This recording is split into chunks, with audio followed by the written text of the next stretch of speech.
Olha aí, pessoal, mais uma sessão de reuniões com a equipe econômica do governo Lula, a junta de execução orçamentária, né, aquele pessoal do ministério, do gabinete ministerial do Lula, Haddad e outros indivíduos aí. Mais uma reunião terminou sem qualquer resultado prático. Hoje, dia 5 de novembro, segundo dia de conversas a portas fechadas, nada foi definido e nada foi esclarecido ao público em geral. Não foi dada nenhuma declaração nesse sentido aí, nenhum anúncio à imprensa, nada disso. O que nós temos aí, né, o que consegue ser depreendido das informações esparsas que nós temos é que alguns temas estão sendo conversados, um negócio muito mal organizado, diga-se de passagem, reuniões que começaram sem presença de ministros-chave para os debates. Ministros tiveram que ser chamados às pressas para participar, uma zona completa, uma loucura total.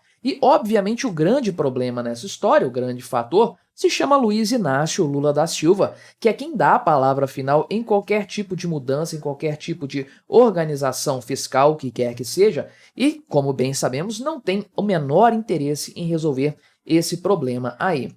Vamos ver, vamos atualizar a questão da reunião de hoje, dia 5 de novembro, tentar entender para onde que isso pode acabar indo, se é que vai trazer algo de relevante ou algo de definitivo, e já adianto para você, não, vão trazer apenas ideias a serem em algum momento discutidas com o Congresso Nacional, mas vamos dar uma analisada nesse tema. Só que antes, não se esqueça de se inscrever no meu canal, e se você quiser colaborar financeiramente aqui com este meu trabalho, você pode se tornar membro patrocinador aqui do meu canal com valores a partir de R$ 1,99 por mês. Basta clicar no botão Seja Membro aí embaixo, né? Então, o que aconteceu? Ontem nós tivemos a reunião, eu fiz um vídeo aqui no canal sobre isso, inclusive, né? E essa reunião de ontem já foi um problema danado. Primeiro que o pessoal acreditava que o Haddad daria algum tipo de declaração efetiva, o que não aconteceu. Tudo bem, ele deixou de viajar para a Europa para ficar no Brasil resolvendo isso, mas já tinha pegado mal a ideia dele simplesmente imaginar que era um bom momento, o timing era bom para viajar para a Europa, para fazer um turismo por lá, né? E a forma como a reunião foi feita e conduzida também deixou uma má impressão, né, no mercado, nos analistas de forma geral. Porque o que aconteceu, né?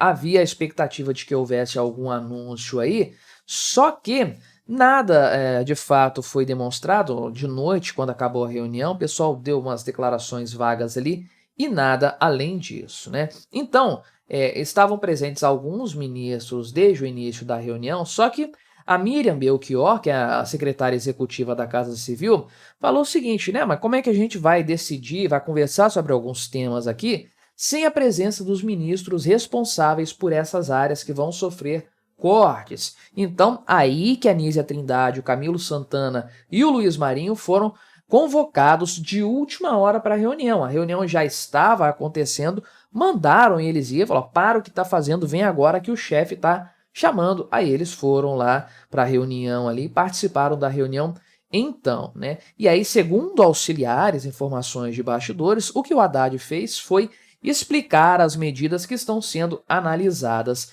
aí, né? Então, de acordo com relatos internos aí, os ministros que estavam participando ali da reunião questionaram esses cortes e a decisão da equipe econômica de estabelecer o déficit zero em 2024, que para eles, para os demais ministros, é considerada muito rigorosa, né? E outra coisa que eles questionaram também é que a equipe econômica não apresenta as medidas primeiro para o gabinete ministerial, eles só descobrem as coisas pela imprensa, né? E olha só a situação. Eu já falei, já cantei essa pedra aqui antes no canal, se você me acompanha há mais tempo, você sabe disso, que existem duas facções dentro do gabinete ministerial do Lula. A facção econômica, que querendo ou não, por mais mais ineficientes que sejam, mais incompetentes que sejam os ministros, eles entendem alguma coisa de economia, pelo menos para saber que do jeito que está não dá para continuar, que é formada pelo ministro da Fazenda Haddad, pela Simone Tebet, ministra do Orçamento, né, do Planejamento e Orçamento, e a Esther Dweck, que é ministra do... que mesmo que ela é, gente? Da Gestão, né? Pois é, existe o Ministério da Gestão no governo Lula, acredite ou não. Então você tem essa facção que é a facção econômica, né? Que por sinal é o pessoal que faz aqui parte da Junta Executiva Orçamentária, também o ministro da Casa Civil participa disso também, né?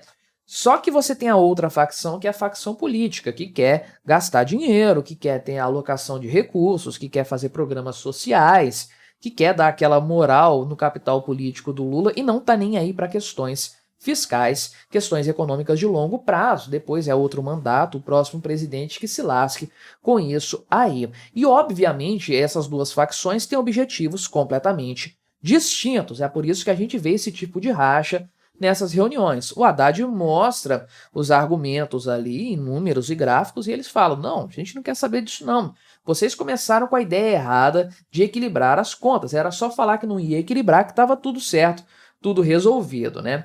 E aí parece, né, que o Lula só ouviu os argumentos de um lado e do outro aí e não tomou decisão nenhuma. E eu acho que ele não vai tomar decisão nenhuma também nessa história aí, né? Então, né, o conteúdo dessas propostas ninguém falou até o momento, ninguém colocou qual que é realmente o grande cerne dessa questão. Mas, com a participação aqui do ministro do Trabalho, do ministro da Educação e da ministra da Saúde, a gente pode ter mais ou menos algumas ideias nisso aí. E parece aqui também, né, que agora o Rui Costa vai incluir nesse debate aí sobre corte de gastos o ministro da Previdência Social e o ministro do Desenvolvimento Social. Então, a partir daí, né, o Carlos Lupe e o Wellington Dias, a partir daí a gente consegue ter uma ideia do que pode estar sendo considerado. Lembrando que quem apresenta isso é a equipe econômica do governo Lula, que vai ter o tal do cardápio que a Simone Tebet falou e tudo mais de propostas, né? Isso não significa nada, porque tudo depende do bater do martelo do Lula no final dessa história. O que vai pesar mais para ele, se é a equipe econômica ou se é a equipe política, que é muito maior e muito mais barulhenta, e tem gente de muito mais longa data caminhando com o Lula aí, né? Gente do PT, gente companheiros de luta dele, né? A Simone Tebet está na equipe econômica e foi adversária do Lula nas eleições. Ela é do MDB, nem é do PT. Então, né, isso pesa na hora de tomar as decisões, mas não dá para saber a esse respeito para onde que a coisa pode ir. Só que o que o pessoal está colocando, e até alguns veículos de mídia aqui, como o Estadão, já definiram que é isso mesmo, né, é a revisão das regras para os pisos de gastos com a saúde e com a educação também, porque existe uma determinação constitucional de que 15% da receita líquida corrente seja destinada à saúde e 18% da receita líquida de impostos à educação, né? Ou seja, estamos falando aqui de praticamente 1/3 de todas as receitas destinadas para essas duas áreas, sendo que a receita tem crescido muito, absurdamente, 10, 11% em termos reais, né? Enquanto que o arcabouço fiscal determina que o gasto total não pode subir mais do que 2,5% em níveis reais. Ou seja, a saúde e a educação estão consumindo uma parcela cada vez maior do orçamento, não estão permitindo fazer qualquer tipo de equilíbrio, porque é curioso isso, né? Apesar de a receita crescer mais do que a despesa, num ritmo muito maior, ainda assim nós estamos com déficit e vamos ter déficit esse ano ainda, uma coisa surpreendente, né? Realmente não tem nem palavras para descrever o nível de incompetência do governo Lula. Só que a estimativa é, com Lula no poder, sem Lula no poder, em 2028, as despesas com saúde e educação vão ocupar tanto espaço no orçamento que não vai ter espaço para margem ali para as despesas discricionárias, aquelas que o governo decide como vai gastar, como vai utilizar, investimentos, infraestrutura, programas sociais também e tudo mais, né? Então, a ideia aqui, supostamente, né, eles colocam o que o governo quer mudar. Não, o que a equipe econômica do governo Lula quer mudar.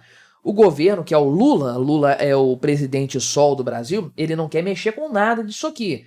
Mas a proposta, supostamente, é apresentar ao Congresso Nacional uma mudança dessa obrigatoriedade de aumento de gastos com saúde e educação condicionando isso ao patamar estabelecido pelo arcabouço fiscal, 2,5%, como acontece com as demais despesas, né? Então, a ideia seria justamente essa, trazer aí um respiro para o orçamento. Não é que vai resolver tudo, claro que não, mas vai trazer um respiro.